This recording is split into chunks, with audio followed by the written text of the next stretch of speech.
দুষ্কৃতী তাণ্ডবে সেই ছবি দেখাচ্ছি। ছবি থেকে আপনি বুঝতে পারছেন যে একজন দুজন নয়, শয়ে শয়ে প্রচুর পরিমাণ এখানে অল্প বয়সী ছেলেরা যারা এই মুহূর্তে রাস্তায় নেমে পড়েছে। যে ছবি আপনারা দেখতে পাচ্ছেন কি চলেছে আজকে মহেশতলার, তার কিছু নমুনা। কিন্তু দেখুন পুলিশ পৌঁছানোর পর কি অবস্থা দেখতে পাচ্ছেন এক এক করে।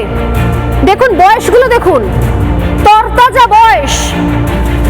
তারা রাস্তা থেকে নেমে এই আদলা আদলি ইট তুলে নিয়ে এসছে এবং সেগুলো মাটিতে করে সে জড়ো করেছে রাস্তায়। একটা করে তুলছে, পুলিশকে দেখে ছুটছে, একটা করে তুলছে, পুলিশকে দেখে ছুটছে। তাই যখন যেখানে যেখানে বিভিন্ন সংবাদ মাধ্যমের রিপোর্টার উপস্থিত এবং তারা ক্যামেরা করে সেগুলোকে রেকর্ড করছেন, পরিস্থিতি তখন অগ্নিগর্ভ হয়ে গেছে।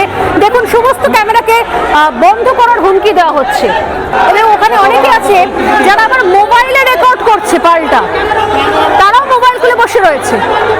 এলাকায় প্রচুর পরিমাণে পুলিশ নেমে গেছে, তখন র্যাব নেমে গেছে, সংবাদ মাধ্যমের একের পর এক সংবাদ মাধ্যমের ক্যামেরা রয়েছে এবং সেই সময়তে সামনে এসে যারা তাণ্ডব করছে, মূলত এই তাণ্ডবে নেতৃত্ব দিচ্ছে, তারা সামনে এসে সংবাদ মাধ্যমের সমস্ত ক্যামেরাকে তারা বলছে ক্যামেরা বন্ধ করো।